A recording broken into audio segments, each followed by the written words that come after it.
Armor Core 6 out, and the Chapter 1 final boss has proven to be one of the biggest skill checks, and I wanted to give you some advice, so let's get started on that. Welcome back, this is Jack. Alright, this fight is going to boil down to break his shields and punish him for it.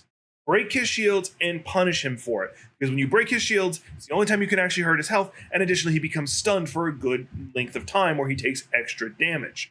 And if you're skilled enough and fast enough, you can do it again where you stun him and can do extra damage.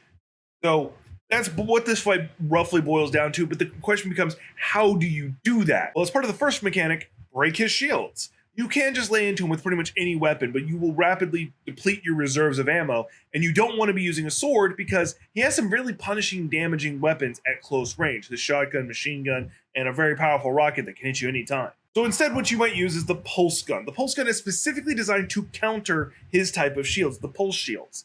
So you would, of course, want to run with them. Now, I personally was not able to continuously use it because it would run out of ammo constantly.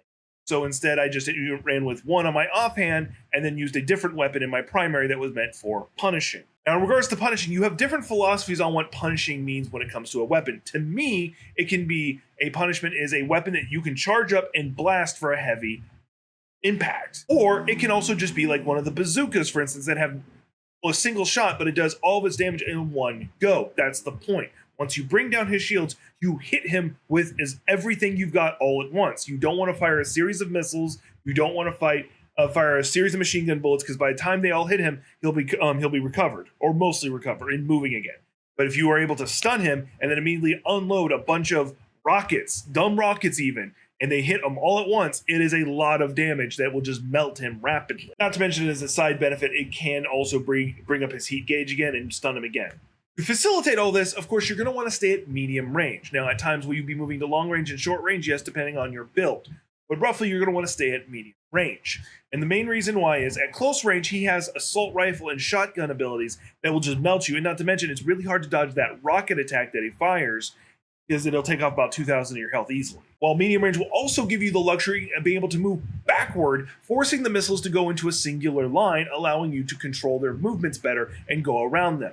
The best method I've had is when he fires the swarm of missiles, is to back up until they're roughly condensing down to a singular line, and then combat assault blast your way at a diagonal way around them. They'll lose their energy before they ever get to you. And if you do it in the right direction, he won't even get his chance to close the distance and hit you with a rocket, shotgun, assault rifle. And this one is not really a tip, just a suggestion. Get ready to be able to jump in the air rapidly, because when he gets to his half health, he starts using the fire attacks. And one of them is he just sweeps the ground with fire. And if you are ready and not thinking just two-dimensionally, you can jump straight in the air and avoid a lot of those attacks.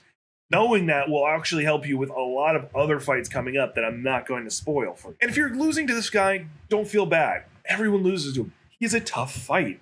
Souls-like veterans, Armored Core veterans, you name it, FromSoft veterans have all come forward and said he is a tough fight. He is a massive skill check, because he is not a gimmick fight. He is just here's a wall I want you to tear down with this toothpick. If you did something completely different than what I did, or you think I'm wrong, or you think I'm right, or you have anything else to say, there is a comment section down below. If you don't have anything you specifically after this video you want to add, tell me what your favorite dinosaur is. I'm kind of curious. Nothing else. See you in the next one.